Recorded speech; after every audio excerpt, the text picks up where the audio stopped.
దేవుని పరిశుద్ధమైన నామమునకు మహిమ కలుగునుగాక. ప్రియ సంగమా, దేవుని నాభావంలో మీకు శుభాలను తెలియచేస్తూ ఉంటున్నాను. మరలా ఈ ఉదయకాలమున దేవుని వాగ్దానమును జ్ఞాపకం చేసుకున్నటకై మనమందరము కూడా దేవుని యొక్క సాన్నిధ్యములోనికి రావడానికి ప్రభు ఎంతగానో కృప చూపి ఉన్నారు. అందును బట్టి దేవునికే ఘనత, మహిమ, ప్రభావములు కలుగునుగాక. ఈ ఉదయకాలమున దేవుని వాగ్దానాన్ని జ్ఞాపకం చేసుకుందాం.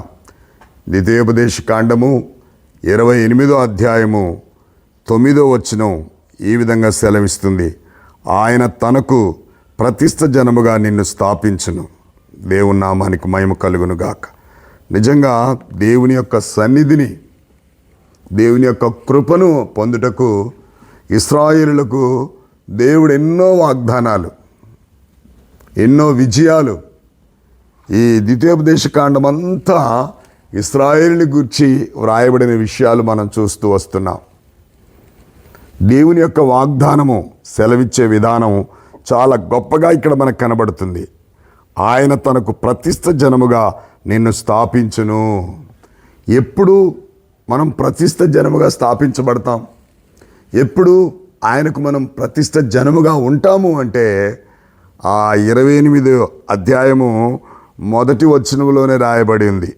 దేవుని ఆజ్ఞలను అనుసరించినప్పుడు వచ్చు ఆశీర్వాదాలని చెప్పి అక్కడ రాయబడి ఉంది. ప్రియులారా, నీవు నీ దేవుడని యెహోవా మాట శ్రద్ధగా విని నేడు నేను నీకు ఆజ్ఞాపించిన ఆయన ఆజ్ఞలను అన్నిటినీ అనుసరించి నడుచుకుని ఎడల నీ దేవుడని యెహోవా భూమి మీద ఉన్న సమస్త జనుల కంటే నిన్ను హెచ్చించును. నీవు నీ దేవుడైన యెహోవా మాట వినిన ఎడల ఈ దీవెనలన్నీ నీ మీదికొచ్చి నీకు ప్రాప్తించును. నీవు పట్టణములో దీవించబడదువు, పొలములో దీవించబడదువు. నీ గర్భఫలము, నీ భూఫలము, నీ పశువుల మందలు, నీ దుక్కుటెద్దులు, నీ గొర్రె మేక మందలు దీవింపబడును. నీ గంపయు, నీ పిండి పిసుకు తొట్టియు దీవింపబడును.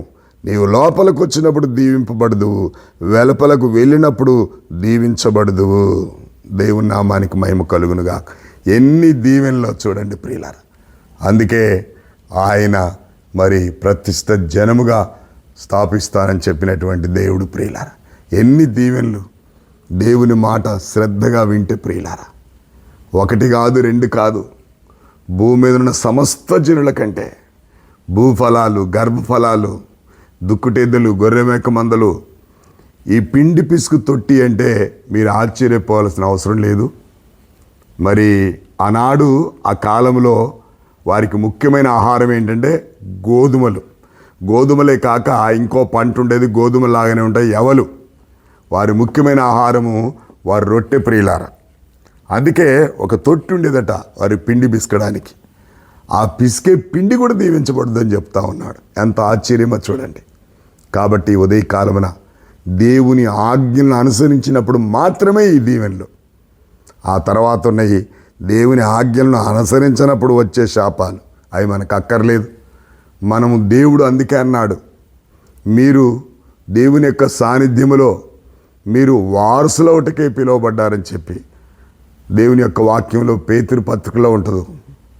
మనము దేవుని ఆశీర్వాదమునకు వారసులమవుటకు పిలువబడ్డాం, శపించడానికి కాదు. అందుకే నేను ఎంత మాత్రము శాపముల గురించి మాట్లాడడానికి ఇష్టపడట్లేదు. దేవుని దీవెనే మీకు తెలియచేస్తూ ఉన్నాను.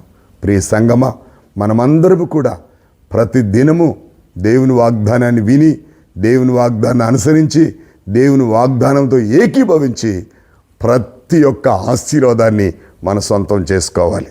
అందుకే నీ దేవుడైన యెహోవా అని చెప్పి మాట్లాడుతూ ఉన్నాడు. ఈ దీవెనలన్నీ కూడా నీ వద్దకు వచ్చి నీకు ప్రాప్తిస్తాయి. నువ్వు ఏ గల్లిలో ఉంటే ఆ గల్లి దీవించబడదు. నీవు ఏ పట్టణములు ఉంటే ఆ పట్టణం దీవించబడుద్ది. నువ్వు చేస్తున్న ప్రతి పనిని దేవుడు సఫలపరుస్తాడు. అందుకే మొదటి కీర్తనలో మనం చూస్తాం, దివారాత్రు ధ్యానించువాడు. చక్కగా ఉంటుంది ఆ మాటలు ప్రియ. దివారాత్రు ధ్యానించువాడు. అవును, దేవుని వాక్యం ధ్యానించడం నేర్చుకోవాలి. అతడు చేయనిదంతా సఫలమగుద్దట.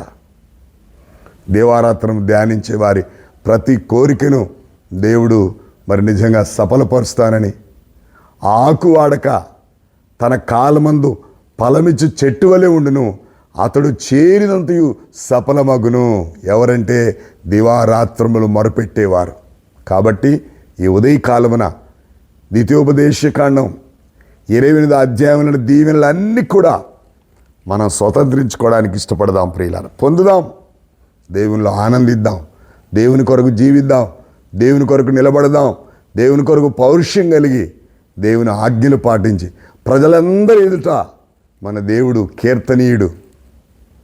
నిజంగా ఆయన ఆశ్చర్యకరుడు, ఆలోచనకర్త, ఆది సంభూతుడు. అలాంటి దేవుని కలిగి ఉన్న మనము మన దీవెనలు ఇతరులు చూచి ప్రభువును వారు కూడా ప్రభువులోనికి వచ్చినట్లుగా మనం మాదిరిగా కనబడాలని ఈ ఉదయకాలం దేవుని వాగ్దానాన్ని బట్టి నేను మీ జ్ఞాపకం చేస్తున్నాను. కనుక వాగ్దానాన్ని ఎత్తిపట్టి ప్రభువుని స్తుతించి, ప్రభువుని గణపరిచి, ప్రభువుని ఆరాధించి ప్రభు సంధిలో ముందుకు సాగుదాం. అటి కృప దేవుడు మనకు అనుగ్రహించునుగాక. ప్రార్థన చేసుకుందాం. సకల ఆశీర్వాదం కారణభూతుడు అయిన మా తండ్రి, కృప కలిగినటువంటి మా యేసయ్య నీకు వందనాలు. నువ్వు చెప్పిన మాటలు, నీ వాగ్దానాన్ని బట్టి నాయన, నీ ఆశీర్వాదాలను బట్టి నేను స్తుతి. ప్రతి ఆశీర్వాదం మరొకరికి వ్రాయించారు ప్రభు, నీకు స్తోత్రాలు ఆయన. కాబట్టి వాగ్దానాన్ని స్వతంత్రించుకొని నెమ్మదిగాను, సుఖముగాను, సంతోషముగాను మేము జీవించుటకు, నీ సాక్షులుగా నిలబట్టకు, నీ రాకడ వరకు, మా పోకడ వరకు నమ్మకంగా, పవిత్రంగా, పరిశుద్ధంగా నీ కొరకు జీవించే కృప దయచేయమని యేసుక్రీస్తు నామములో అడిగి వేడుకొనుచున్నాను తండ్రి, ఆమేన్. దేవుని పరిశుద్ధ నామమునకు మహిమ కలుగునుగాక. ఈ ఉదయకాలం దేవుని వాగ్దానాన్ని ఎత్తిపట్టి దేవుని స్తుతించి ఇతరులకు చేర్చేసి వారును మనమును దేవుని దీవెనలకు పాత్రులవుదాం. God bless you all.